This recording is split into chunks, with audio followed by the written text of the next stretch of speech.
Just this week I came across a article about New York City's crosswalks. The article came from about 2004, stating that only 2,500 of their crosswalks out of 3,250 had operable buttons. You know those buttons that they have for pedestrians as they're wanting to cross from sidewalk to sidewalk in the crosswalk a little bit sooner.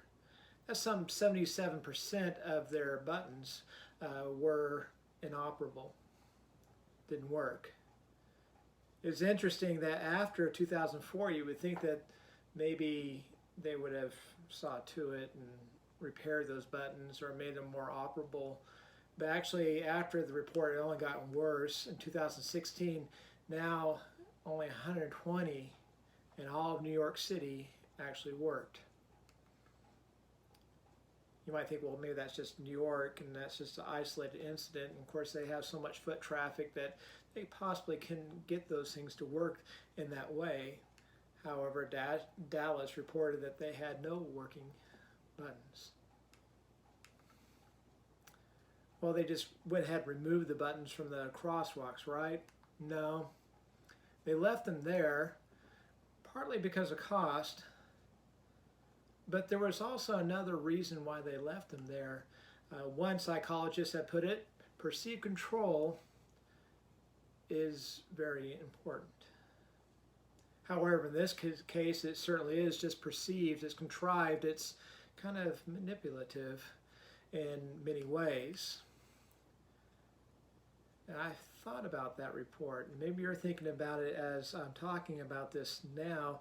It's interesting how many people run down being a Christian and that it's just contrived and it's just manipulative and that it is just perceived joy and hope and promise and faith.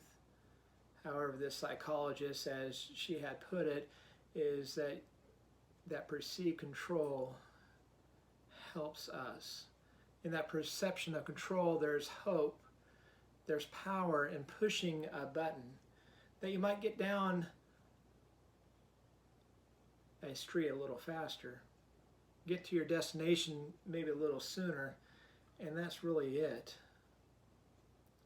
Doesn't being a Christian offer so much more? Following after God is not a placebo. It's not a perception of control or of hope. It doesn't give a false promise, but one of more reality. There's so much more to us following after God. I want you to think about the psalmist. Let's think about the psalmist for just a moment as he wrote, who passing through the valley, let's think about the psalmist. Let's think about the psalmist for just a moment as he wrote, who passing through the valley of Baca made it a well. The rain also filleth the pools. They go from strength to strength. Now, you might want to follow along.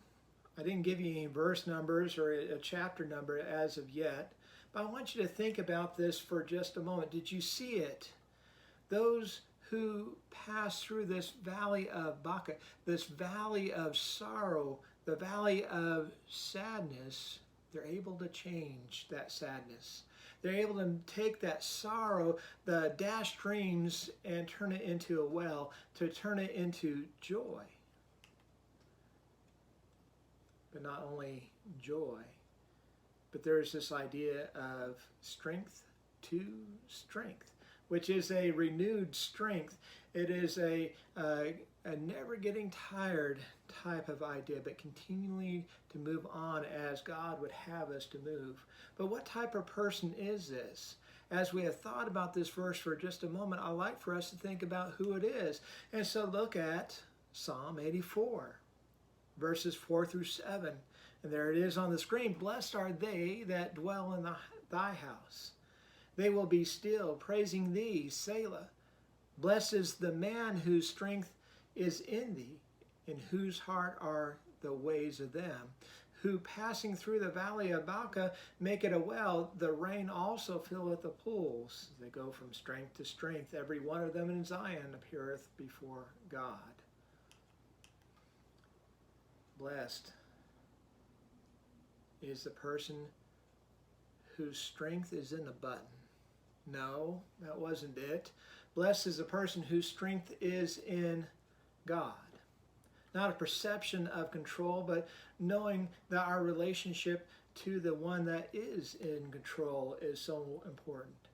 I can't help but make a correlation here, and maybe you're thinking of it as well. We're in the midst of this coronavirus, and there is this valley of Baca, this valley of sorrow and sadness all around us. And not just for our country, but for the whole world. But where is the hope?